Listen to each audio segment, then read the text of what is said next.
talk about what handbell ringing is all about, how and why people do it, and then I'm going to explain some of the techniques involved, almost all of the techniques involved, because ultimately there aren't very many. We're going to have a couple of there'll be 2 or 3 demonstrations, and I hope to flick into Able seamlessly. Hopefully that will work. And there are also a couple of YouTube videos embedded in this, which hopefully again will work, and the sound will be the right volume. I mean, this is looking at handbell ringing. Given our current lockdown situation, it is a particularly useful thing to think about, because unfortunately we are likely to be able to ring handbells before we can ring tower bells. So it could be something to look forward to in advance, and it's also something which is quite useful for practicing on your own. And there's an opportunity to get a new skill here, and as we'll see later on, there are quite a few of our members are already trying to gain this skill. Now some of there are people on this call who are far better handbell ringers than I am, and might even explain it better.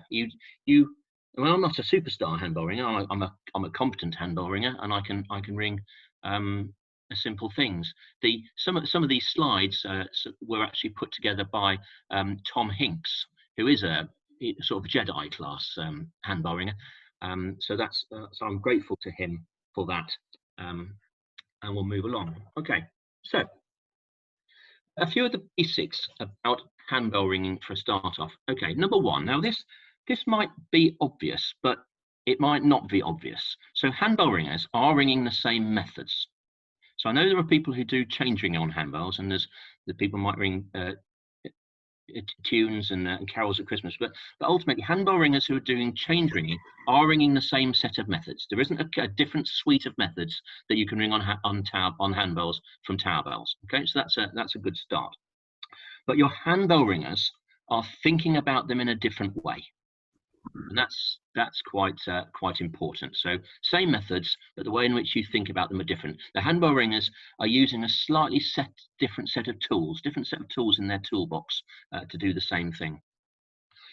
The third, handbell ringing requires a lot of practice. This isn't going to come easily to a new handbell ringer.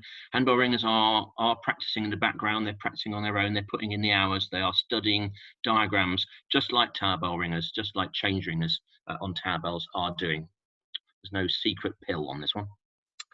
Now, the last 2, just from a principle point of view, we have the same concepts of a handstroke and a backstroke in handbell ringing as tower bell ringing. So the upstroke of the handbell is the handstroke, and the downstroke is the backstroke, just the same. And just like change ringing on tower bells, it is 1 change per stroke. So the handstroke and the backstroke will be successive changes of the method, just like tower bell ringing. Now some of those might be obvious, but just in case they're not, that's basic setup. Now we're going to cut into our first video here, and I'm going to play you this, and then this is about 3 minutes long, and then we're going to discuss some of the things that we have seen. Hopefully this will be a decent volume. I might have had a small one and forgotten about it. I thought it was another part, so. It's on video. Permission. Right, go on. Are you going to say this quickly? Yeah. Okay, ready?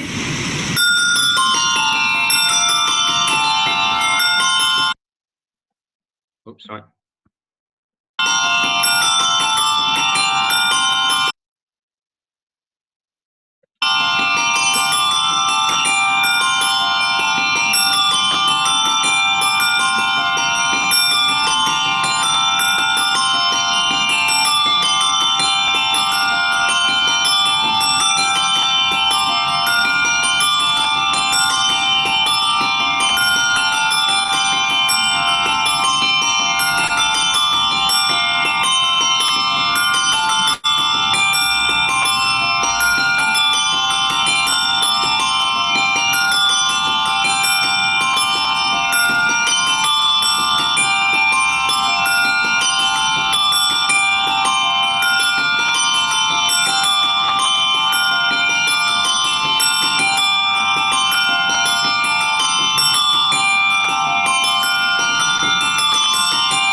know whether that.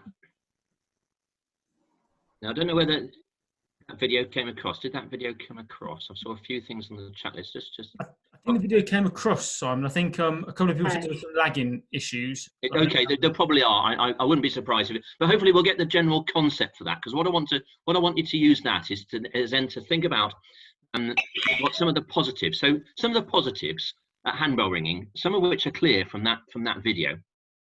And first of all, is quite clear you can do it sitting down. That might be attractive feature of handbell ringing. Another feature that might be attractive is you don't have to leave your house.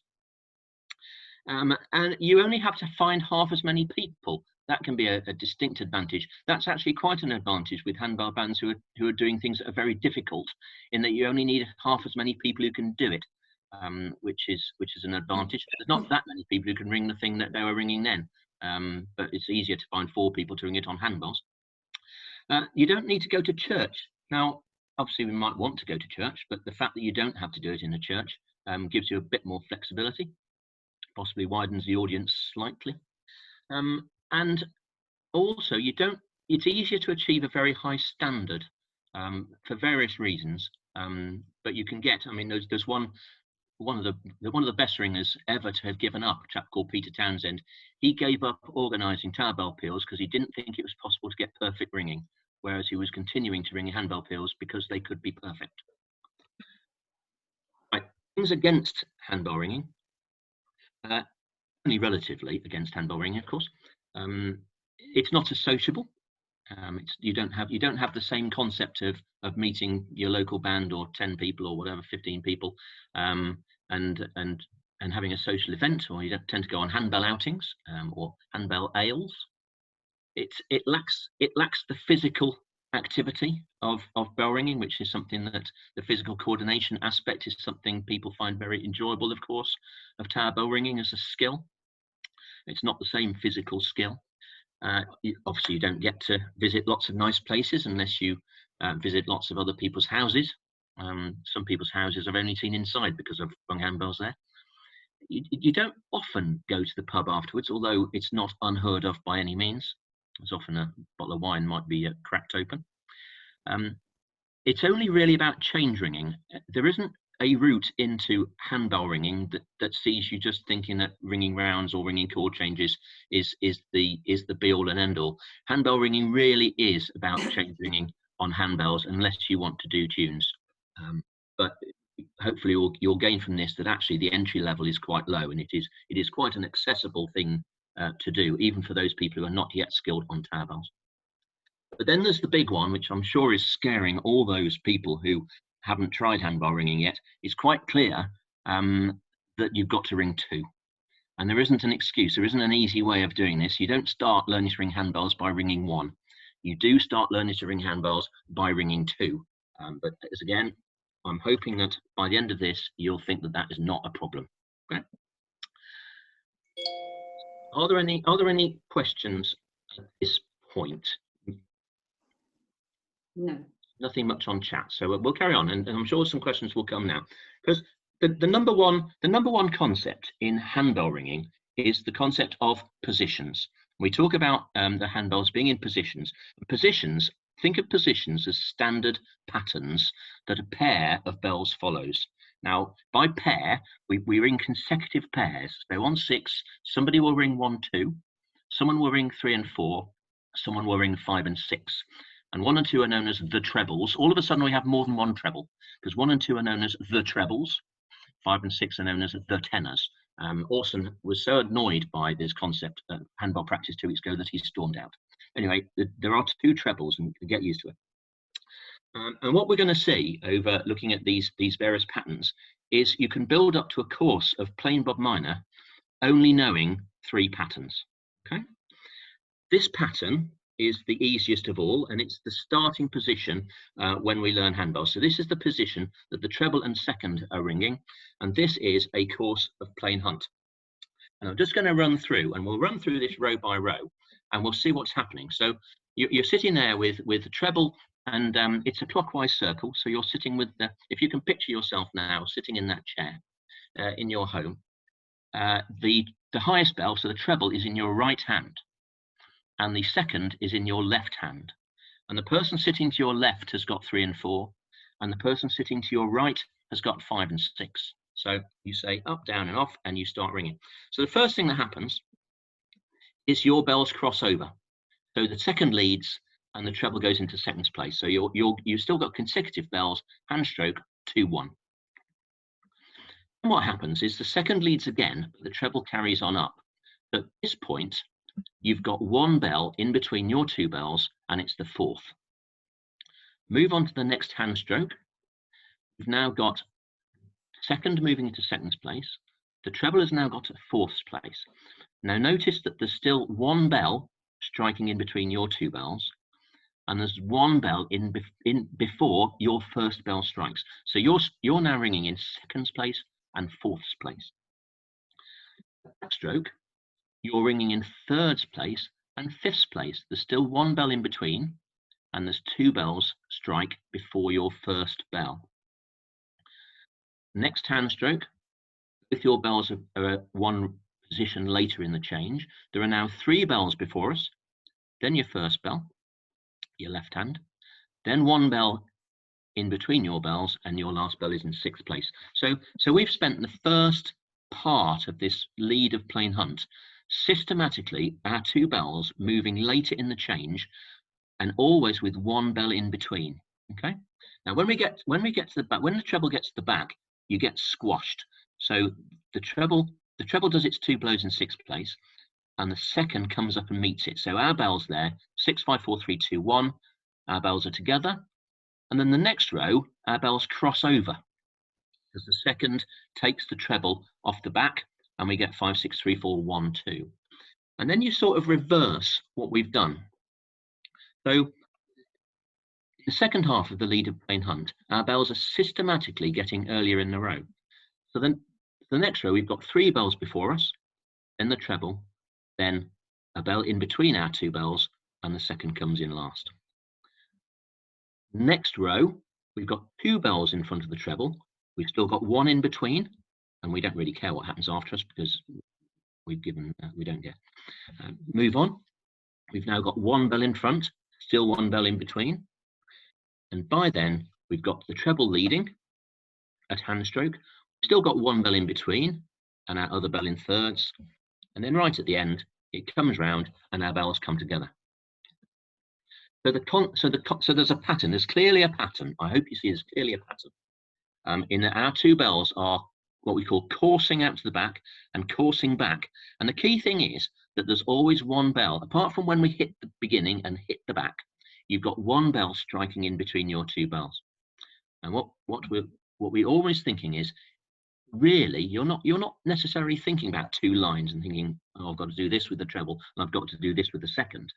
All you've really got to do is think about the position of the first of your 2 bells and know how much later your other bell is striking.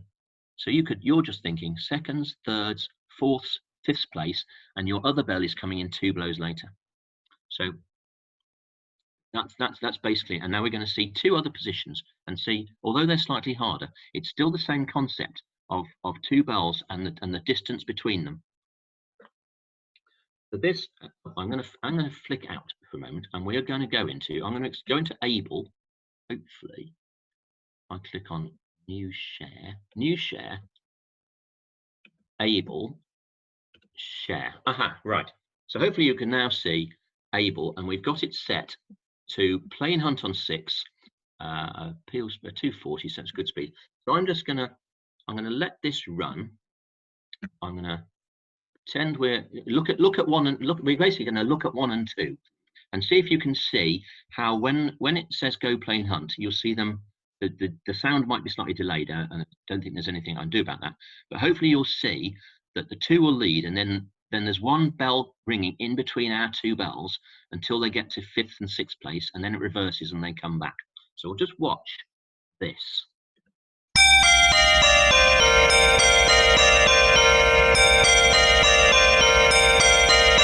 Go, plain hunt.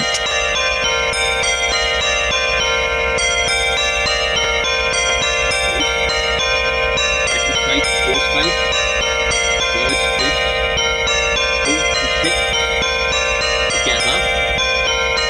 cross, fourth and sixth, third and fifth, second and fourth, lead and third, That's lead and all. second. Stand.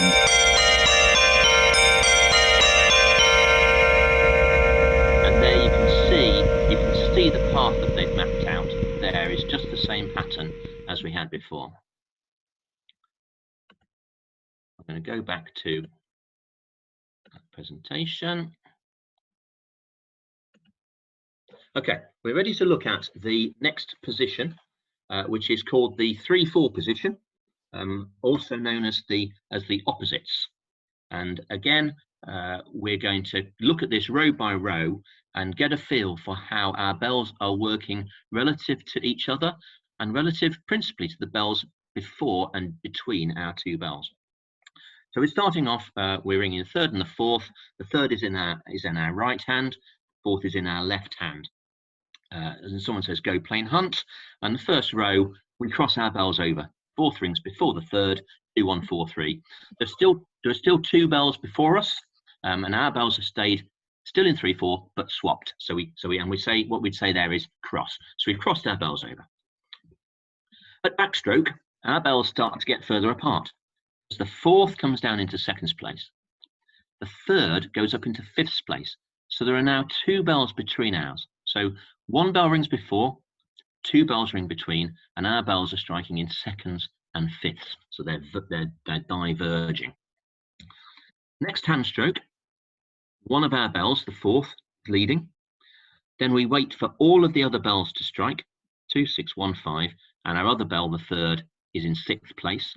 And that happens for the next row as well. So we have two rows where one of our bells is leading and one of our bells is lying. This can cause a little bit of difficulty, first of all, because that bell at hand stroke, the backstroke of the next row is actually your other bell. So you find that your two bells strike consecutive blows, but they're in the end of one row and the beginning of the other. And that sort of catches you out at first, but of course you do get used to it. So you've done your leading and lying, and then your bells set off in the other direction. And now you've got one bell before you. The fourth ring's in seconds place. We've got two bells in between our two bells, and we've got one, and then our other bell strikes. And then our bells meet in 3-4. Now, when I was looking at this earlier, this reminded me of the Hoffnung bricklayer's lament, which you may remember.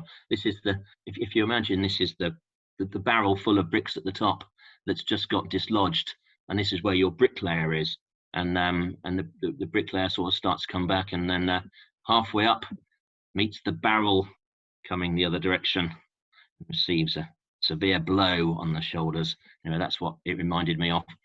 Anyway, I digress. We'll carry on. So your bells meet in 3-4. They cross, so two bells in before you, your bells cross over, and then they start to diverge again. Next stroke, you've got one bell before you, then the third strikes, then you've got two bells in between, and so you're in seconds and fifths place. Then you're leading and lying again, first and sixth again, and second and fifth, and third and fourth. So hopefully again you can see there's a pattern to this. You're not really needing to follow two lines as long as you can remember what the pattern is of your bells. You're making one of your bells strike earlier each time, and then you've got more bells striking in between your two. The other key thing in opposites is to always remember that when one of your bells is at lead, the other bell is in sixth place on 6, and your bells meet and cross in 3-4. And you do that twice, mirror image, and you come back to 1 2 3 4 5 6. As the sound doesn't work particularly well, I imagine, on sharing this, I was going to flick into Able again and show you this, but I won't do that, because you could try that for yourself, or we can try it at the end. But suffice it to say, we could do that for 3-4 as well, and you can see that happening. Yeah, the sound actually, Simon, was quite good on Able. Oh, was it? Okay. All right. Well, we'll look at that, because I think it is quite useful. We'll go new share. We'll go back into Able. We'll click on the third. So we've now got 3, 4 at the bottom. So we can run this again. So we're going to watch this. We're going to start off by watching 3, 4 cross, and then just try and see how they're wider apart. Okay. So I'll say Go. Playing hunt. cross over. Seconds. Fifth. Now lead. And lie again. Second and fifth. 3, 4. Cross. Second and fifth. First and sixth. First and sixth. Second and fifth. Third and That's fourth. all. Stand.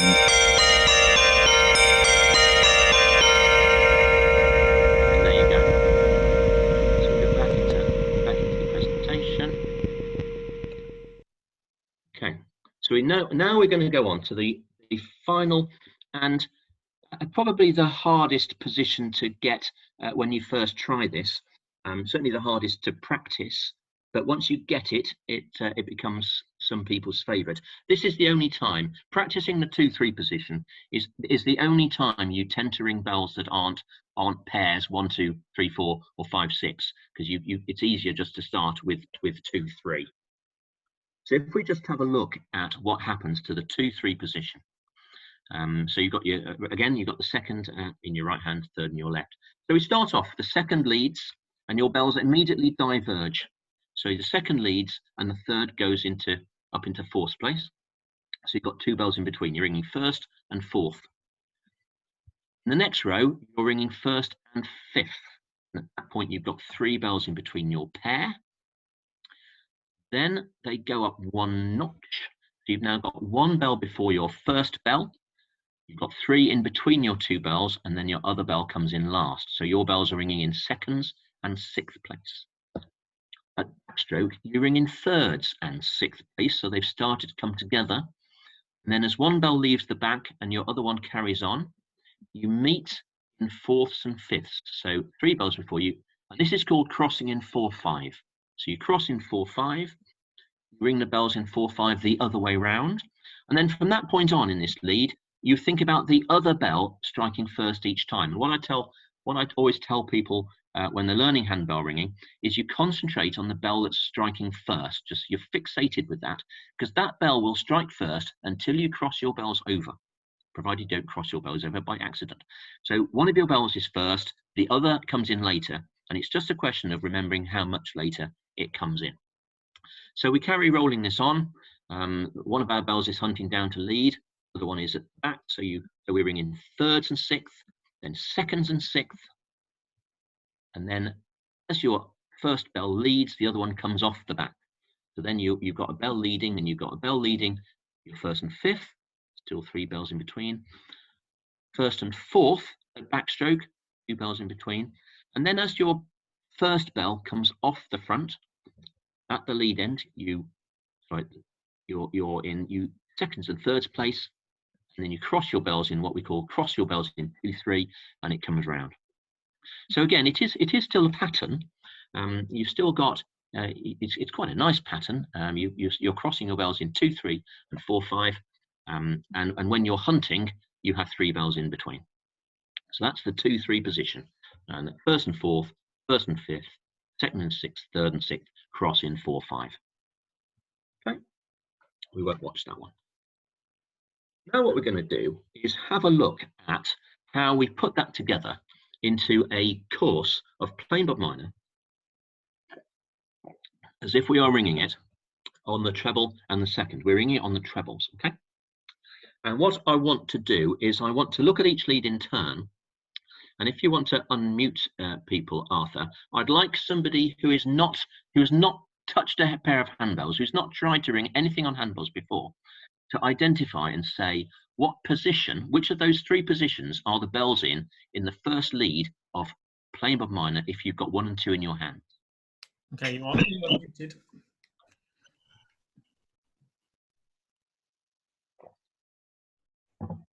Can't see who's talking, so there's no harm in shouting out. Everyone's gone shy. Everyone's gone shy. Susan? Yeah. Well,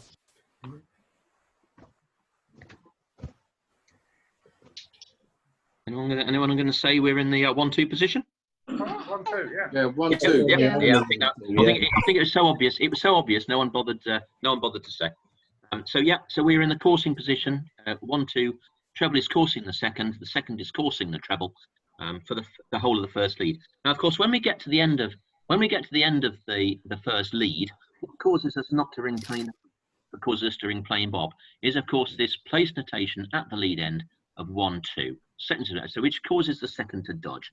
So what that also does, it means that the treble and the second are no longer in the coursing position. So let's have a look at the second lead here. The bells at 1 and 2 are no longer in the coursing position. What position are they in now? 2-3. 2-3. 2 and 2-3. Yeah. 2-3 position. Yep, we're all agreed. They've gone into the 2-3 position. They've crossed in 2-3, and they've crossed in 4-5. 3 bells in between when we're hunting up. So yeah, we're in the 2-3 position. So at the end of that, lead, at the end of the second lead, the second is, if I'll find my cursor, the second is doing a 5-6 down dodge, ends up in 6th place. What position then are we flipped into in the third lead of Plain Bob Minor? 3-4. 3-4. 3-4 position. 3-4 position. We are. That's Yes. right. We've gone into the 3-4 position, and you can see that's a nicely symmetrical one. So the second comes down. The second leads at so we've noticed what's happening at the half lead. Our bell is leading at the half lead. We'll say a little bit later what handbell ringing does do. It makes you think about structure. If you've not thought about the structure of methods before, when you first start to ring handbells, you do start to think about it. Things like Little Bob Minor start to become very interesting because you're thinking about what's happening at the same time as the treble. So we've rung our lead, the third lead. At the end of the lead, the second dodges 5-6 up, becomes 5th place bell, and puts us into a different position. What position does it put us into for the fourth lead? 2-3. Yes, it's the 2-3 position. Now, despite the fact that this is where it's well done if you spotted that, because it doesn't necessarily look like it looked before because it's inverted. But fundamentally, we've still got our bells crossing in 2-3 and 4-5. When we're hunting, there are 3 bells in between, and that is again the 2-3 position. And then the last lead, so at the end of the 2-3 position, the second dodges 3-4 up, gets into 3rd place at backstroke. We've got our treble in 1st place and 3rd place, and that last lead is which position? 1-2. 1-2. Yes. So we've gone back into the 1-2 position, back into the coursing position, and that's so it's quite interesting to see the trebles to Plain Bob Minor, because you do actually get all 4 positions. Sorry, all 3 positions, starting with coursing, then 2-3, then a lead of opposites, and then back to coursing at the end. Okay. Generally, handbell ringers find the coursing position the easiest. On all sorts of methods, coursing is a nice position to find yourself in, and the next easiest is normally opposites, but good handbell ringers don't really care.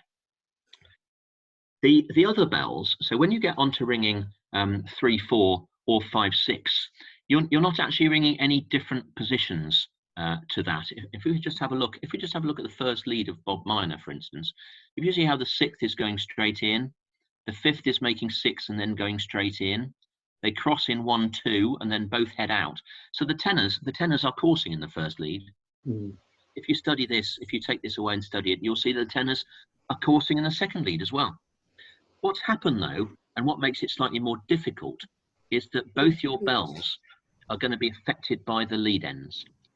So at the end of the first lead of Plain Bob Minor, if we have a look at the 6th comes up and dodges 5-6. And your other handbell comes up coursing after and dodges in 3-4. So your coursing pair is dodging in parallel. You're in 6th and 4th, Then you dodge at the lead end into fifths and thirds, or thirds and fifths, if we think about the bell that's striking first. And then you carry on coursing again, and then you meet at the back, just as we did in Plain Hunt, cross and carry on your merry way. It's only in the middle lead of Plain Bob Minor on the tenors that you get yourself in a different position. And as you hopefully you can see there, you end up in the 2-3 position, the middle lead of the playing course. Okay. Now we're not going to get any more complicated than Cambridge Minor, and I'm just showing you Cambridge Minor, Kent Minor. We're not going to be any more complicated than Kent Treble Bob Minor, and we're just going to use this to see that even in a method that's a step more difficult, and this obviously is a treble dodging method, we've still got the concept of the 3 positions. The 2 bells that have been highlighted on this diagram are 5 and 6, so we're looking at what we call the tenors. And although they're dodging a lot, as this is a treble dodging minor method, they are still fundamentally coursing. So you'll see that they dodge together to start with, but then they course down with a dodge halfway down. So they course down, the tenor comes down to 3-4, at the same time the fifth is doing 5-6. And then they carry on. You see how they're coursing down to the front? When the tenor gets to lead, the fifth does a dodge. Then so for 4 rows then, in that first lead, those 4 rows, the tenors are in 2-3 position, but not for very long. So they get put into 2-3 position because one of the bells dodges. They meet in 2-3 and cross. But then when the tenor dodges back into thirds place, our 2 bells are coursing again. So the bells then course up to the back. They dodge together in 3, 4, and 5, 6, and then they meet at the back. So all of the, obviously all these green rows are when we're coursing. When we have these tricky little bit in Kent where we have our 3-4 places, that technically shunts us into the 2-3 position for just a row, just a couple of rows, and then we come out again. So in the second lead, we have a little bit of 2-3, then we're coursing again. Then we're in 2-3 position for 4 rows, then coursing again. The only point in our lead of course of Kent when the tenors get into the opposites position, here in the 3rd and 4th leads, are when one of the bells is on the front doing the long front work, and the other bell is dodging in 5-6, and you'll see there that we have a little bit of opposites. So when that bell leads, the other bell lies. I mean, it's a bit contrived to say that's opposites, but you would feel in your hands that one is leading, one is lying. So when you ring Kent on handbells, what you notice particularly, which might not have struck you when you're ringing Kent on tower bells, is how it's the place being made, it's the seconds place being made that causes the bells above to dodge. And when there isn't seconds being made, the bells are crossing above. And you notice that when you're ringing one bell that is doing the front work and one bell that's dodging, because you know that when your right hand, for instance, is making a place, your other hand will have to do its dodge. And when your first bell is leading, your other bell will be hunting up to the next position. So it becomes very clear what that place in seconds place is doing to the other bells. Possibly much more so. I mean, maybe that is obvious to people on tower bells, but I think it becomes much more obvious on handbells, particularly if you're ringing by the structure, which handbell ringers tend to do. So basically, the more, and we could make methods more and more complicated. Ultimately, all methods are made up of these same 3 positions. It's just that the more complex methods get, the less obvious it is that your bells are in these positions. If you consider something like Cambridge Major, for instance, and you're on the tenors, you'll be coursing a lot. You're in the 7-8 position, but there are large parts of a course of Cambridge Major when your 2 bells will not be 2 blows apart. There are great spells when they are, especially when they're above the treble, but there's great places where you might think that the fact your bells are coursing is nearly no use whatsoever. So coming towards the end, I'm just going to see and summarize what it is then about handbell ringing that makes it harder. Then I'm going to also say what it is that makes it easier. So things that make handbell ringing more difficult. the natural rhythm of the bell swing is not helping you. So the rhythm you get in hunting of the bell swinging and the sally coming up, and so that physical motion that the more ringing you do, the more gets ingrained in your muscle memory. That doesn't exist. You're much more relying on counting where your bell is in the row and then moving your arm, of course. Although when you get used to handbells, there still is a rhythm. There's a rhythm of the movement of your hands. You certainly get used to a rhythm of having a constant gap between your two bells. When you're coursing a coursing pair, the rhythm between your first stroke and the second becomes embedded in your muscle memory in a very similar way to how tower bell ringing gets embedded. The second point that makes handbell ringing harder, and we certainly find this at home when trying to ring 6 handbells with 3 people, is you often get almost always get 2 bells going wrong together. So if somebody goes wrong, even if someone only gets one of their bells wrong, they tend to then lose the plot with the other one as well.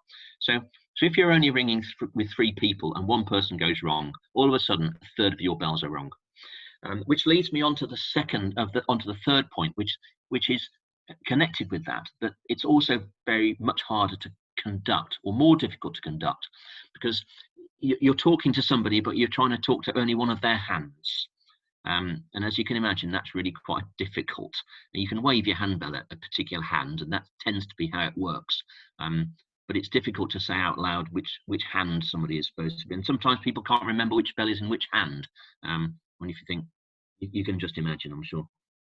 And the fourth point, concentration is more intense. Now, the superstar Jedi class handbell ringer probably don't think they're probably in some sort of zone, but for most people, the concentration is intense. And Charlie said, she said, thing is, you have to concentrate very hard, even when it's boring, which sort of summed it up. And then she said, and then when it's not boring, it's too difficult. So that's the 12-year-old speaking. However, on the plus side, what makes it easier? Well, if you've gone into this thinking I couldn't possibly ring handbells because it's going to be twice as difficult, and you might think it's difficult enough just to ring 1 line without ringing 2. The experience, handbell ringers, you're not really necessarily thinking about 2 lines. You're just thinking about relative to positions.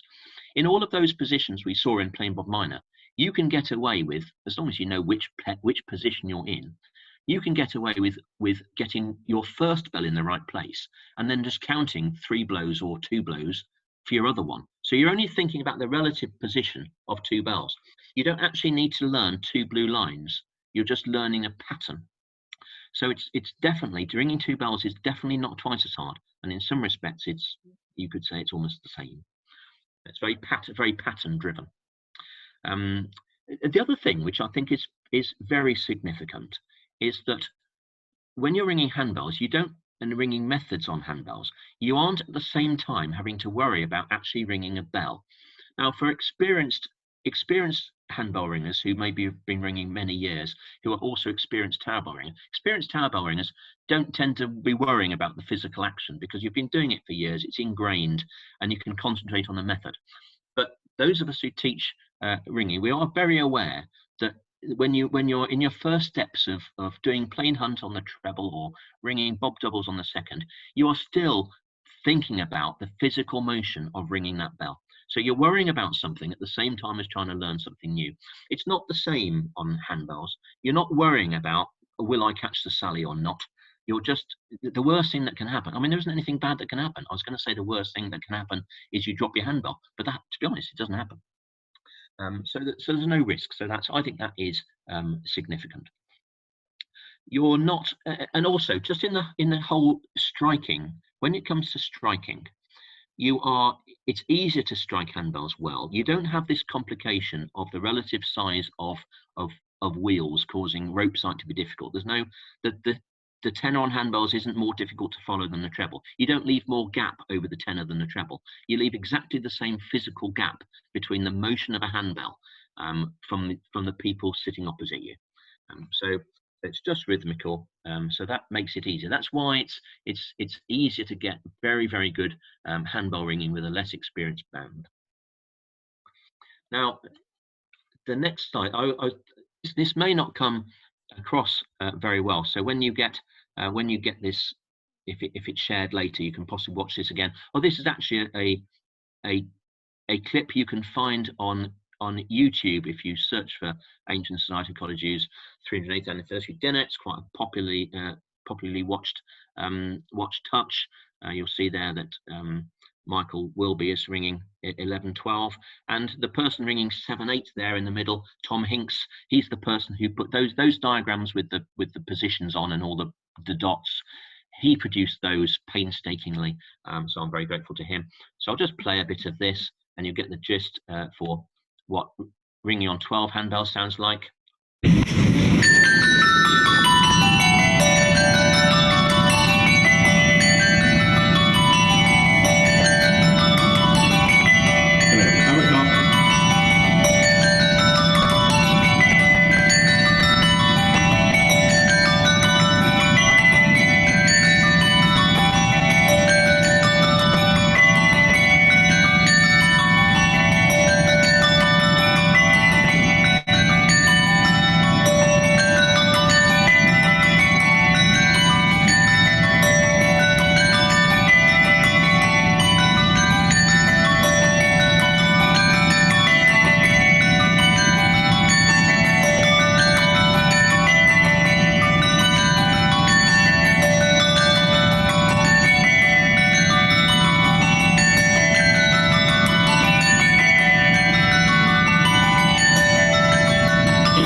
Okay, that was a method called Arakar. Yeah, so that's high quality handbell ringing. You'll also hear handbell ringing of that standard, of course, at the Henry Johnson dinner next year. So anyone can learn to ring handbells. The art has got Learn the Ropes for handbells. It's nowhere near as used as Learn the Ropes on tower bells. It's sort of a little bit of an undiscovered territory, but we're certainly starting to use it more. I'm going to just on the subject of anyone can ring handbells, I just want to tell you a couple of stories about learning to ring handbells. But the first one is that if anyone can recognize what that line is, that is the Trans-Siberian Railway. A very good handbell ringer called Roger Bailey, who particularly taught a lot of people in London and with the University of London Society. He had a set of handbells with him on the Trans-Siberian Express, and taught two complete strangers to ring handbells over the course of 7 days, and rang a quarter peal of Bob Minor with them. So that's quite an achievement. And the other one, the monkey. When Philip Eris, who was one of the people in that handbell touch right at the start, and his wife, he was ringing 7-8, and his wife Jenny was on 1-2. Philip, because he was a bit bored living in Mumbai, decided he was going to see if he could teach a monkey how to ring handbells, because he thought he could teach a monkey to ring plain heart on 4, and he was quite convinced about this. And he even went to the lengths of identifying where you could buy a monkey. But Jenny put a stop to it. Jenny didn't want this monkey to be in the house and thought it was a stupid idea. So I expect he could have done, but it didn't happen. Anyway, it'd have been funny if it did, except not for the monkey. Now, as I said earlier, it's a good time to think about handbells because we can do it in lockdown. this is just shows you how we've adapted Learn the Ropes for handbells for the Brumdingers, and this is my current Brumdinger handbell progress chart. We've got 6 different levels, which are like climbing Everest, base camp, Lhotse Wall, Hillary Step, Death Zone, and the summit.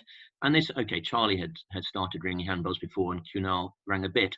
But over the course of the last few weeks, this is the amount of progress that the young Brumdingers have got through, and this is entirely using ringingroom.com, with them practicing using Able at home, and us having sessions with 3 or 4 at a time. We probably spend 3 or 4 hours a week handbell ringing with the youngsters, and some of whom are on the call today. And we'll get to ringing quarter peals, I'm sure, of plain Bob Minor. Kunal could probably ring quarter peal of plain Bob Minor now. It'll be easier on real handbells because it just is. But certainly there's a lot of progress being made, and I'm sure Arthur will confirm at the end there's possibly opportunity for people who are interested in getting started or learning to ring handbells, especially if you've done a bit of method ringing on tower bells, so the concepts are familiar, to learn to do that at the moment. So just to finish, so a few resources as well, of course, available to people learning to ring handbells. Able Sim, what we saw, and you've seen presentations on how to use Able. Able is extremely useful for learning to ring handbells because you can ring 2. You can watch it, you can do it yourself, you can plug in motion controllers and ring real handbells. It's a lot of handbell ringers I use Able to teach myself handbells quite a lot. Methods.ringing.org is useful. It's one of the online method collections, but it does enable you to specify a couple of bells and have a PDF of the line with those 2 bells written out.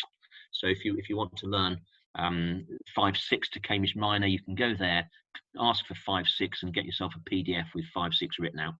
Very useful. handbellringing.org.co.uk, a blog about learning. That's by Tina Stockton and Simon Gay, who've just published a book. It's available on Amazon for £8, and it's a bound copy for 20. I've just looked through it, the Kindle version, and it really is very good. It's extensive. You could learn to ring handbells using that book if you didn't even know what a bell was. It starts at first principles, but it's very well written. Takes you through to a similar level that I've just done. It takes you through to Kent, but it doesn't take you any further. So it's good. And then another site about ringing handbells. And finally, the free download Central Council book on changing on handbells has just been made at the request of the President.